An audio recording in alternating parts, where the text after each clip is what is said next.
dipersiapkan sehingga kita dapat menghayati dengan baik Rina, Pras, Renati, keren banget ya suaranya gitu ya. Tapi mantap, terima kasih ya. Baik. Belajar membacanya ini berapa kali? Langsung? Nah, ini belajarnya 1 minggu Pak. Provokator. Sabtu dan Minggu Sabtu dan Minggu. Tapi mempersiapkan ya ketika diminta ini. Baru Pak. Oh baru Pak. Aduh, baik. Ini kalau dipersiapkan seminggu udah hafal ini.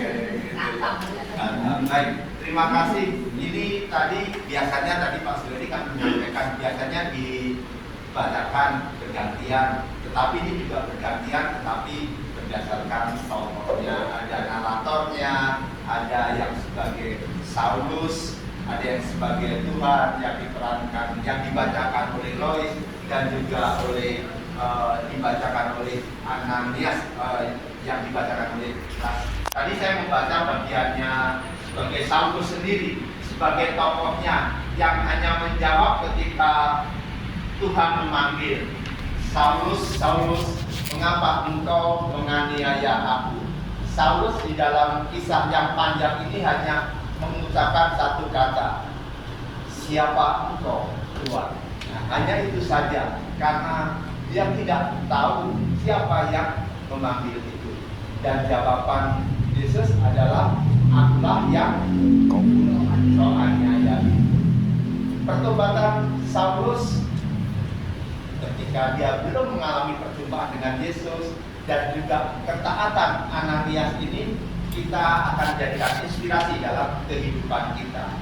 Pertobatan Saulus terlihat dari bagaimana dia sebelumnya mengejar-kejar para pengikut Yesus yang awal-awalnya, ya. Tetapi ketika dia akan terus mengejar pengikut Yesus sampai yang ke Damsyik, ternyata dia rebah karena cahaya itu, ya, dan akhirnya dia diketahui menjadi buta, tidak melihat dan menjadi tidak berdaya apa-apa. Tetapi Tuhan mengutus Ananias. Nah, ketika Tuhan mengutus Ananias, apa yang disampaikan oleh Tuhan? Bahwa bangkitlah dan pergilah menuju bernama Jalan Lurus, carilah di rumah Yudas seorang dari Tarsus yang bernama Saulus sedang berdoa. Bagaimana Ananias ini seorang yang harus menjumpai Saulus? Bagaimana perasaan Ananias? Kalau dilihat sejarahnya, pasti Ananias takut. Dia juga tidak mau, Tuhan saya nggak mau Tuhan. Dia menakutkan ini orang ini. Tetapi kalau dilihat dari kalau diberitahu bahwa Saulus sedang sakit, sedang tidak berdaya, pasti juga pikiran manusiawi Ananias beda lagi, bukan takut, tetapi apa? Kasihan. Apalagi kira-kira Bapak Ibu?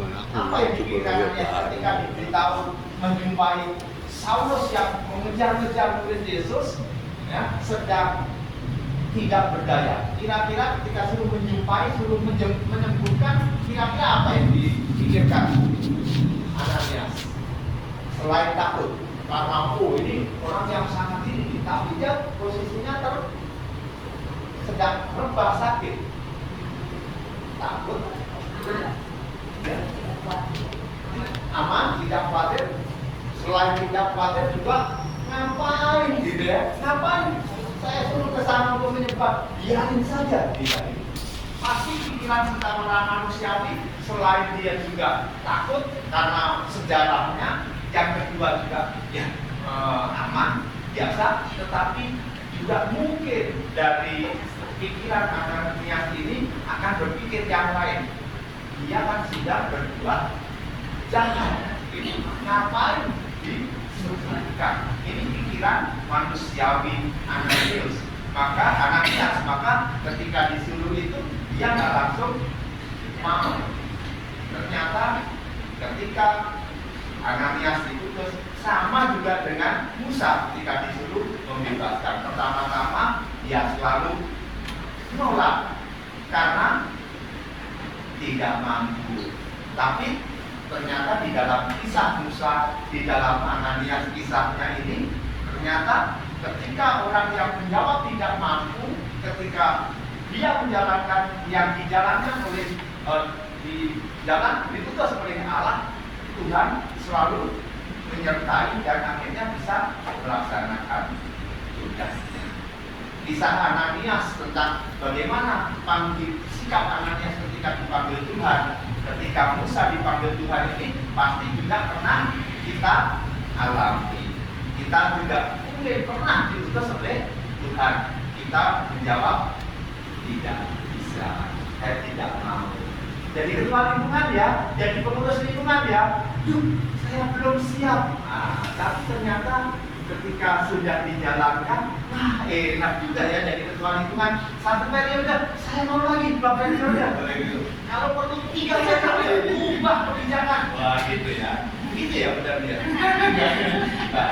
Mungkin seperti itu. Tetap